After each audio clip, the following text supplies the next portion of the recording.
Yo, what it do? King Ed the Great coming at y'all with another video. Represent Screwball. Off the cuff. Let's go. And I want to talk about Shyne's debut album and how the shooting made him more of a martyr. See, let me tell y'all this, man. Before that incident in 1999 involving Puff, J-Lo, and Shyne, there was a time where Shyne was just coming up and he wasn't really that beloved at all. I remember the first time I heard of Shyne was on the Whoa remix with Black Rob. He did that in 1998. I mean, he had an all-star cast of people on that remix.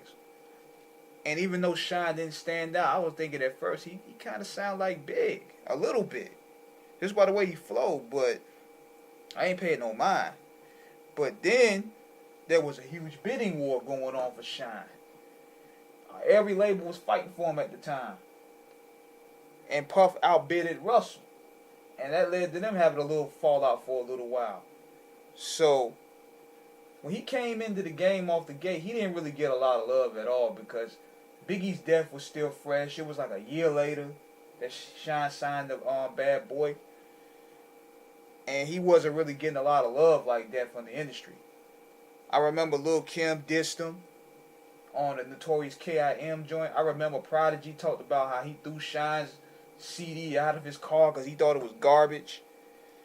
It looked at the time that Puffy was trying to replace Biggie. That's where a lot of the heat started coming to him. He sounded like Biggie in a way.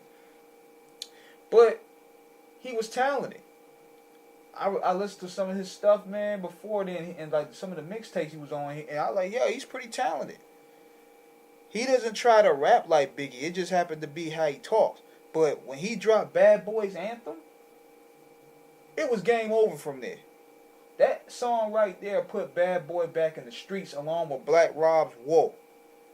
Those two songs right there, because see, I remember when Mace dropped the previous year. It flopped. It was a disappointment, and a lot of people weren't trying to hear that jiggy stuff no more. Then Puff tried to come out there with the PE 2000. Nobody want to hear that anymore. Nobody want to hear that shiny commercial popping champagne stuff. It was back to being rough and rugged. That's what the Rough Riders was doing.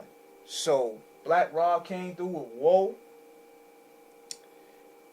Shyne came through with Bad Boys Anthem, and they had the streets coming back to him. Even though then he dropped Bonnie and Shyne, which was pretty dope. And even though he emulated some of Biggie's flow in the beginning parts of the song, but it's all good though, man. I think I looked at it like he was paying homage to Big at the time. But the rest of the album is pretty good. It told his story. And one thing I gotta give Puff credit for, a lot of people don't like him just based off his business epithets, but when it comes to having a vision for music and how an album should sound, he's one of the best executive producers out there next to Dr. Dre because he envisioned this project. He got the right hit makers involved, which was the Hitmen, and they provided Shyne with that strong musical soundscape that made him flow even better. I mean, he had some dope songs up there. One of the dopest songs up there was Commission, and I thought even with What You Gonna Do, he sounded a bit cocky on there when he talked about Biggie, Jay-Z, and Shyne. I was like, Is he throwing a shot at Nas? Interesting. But the rest of the album was pretty good, actually. I mean, it was street. But it was the incident that happened in '99 that's what made Shyne like a martyr. When he went out like John, he went out guns blazing. He was protective of his life. He was trying to protect Puffy. He was trying to protect J-Lo in the shootout. And he caught the bid for 10 years off of it, and a lot of people rallied behind him. They thought he was a rider. So that's how he was able to use his real nigga points to get another deal later on with Def Jam in jail. He even had a bidding war in jail then because his story was so real. Because people, one thing I learned about the culture is that they embrace real stories. Shyne was a real story.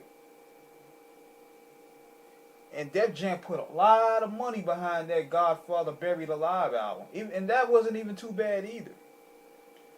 But his first album was dope, man. I mean, I've always rocked with Shyne's music. I don't like what happened with his flow later on. I don't know what happened to that dude's flow. Like, he just gave up trying. But I guess he had a lot of things coming on. But nevertheless, man, it's good to see the brother home. He's healthy.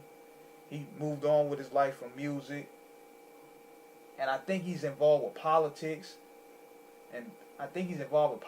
So it's a great thing to see, man. To see him come out of that and become a better man and a better person. So, let me know what you guys think, man, of that Shyne album. Y'all think it was a dope album? Let me know. King Eric the Great signing out. Peace.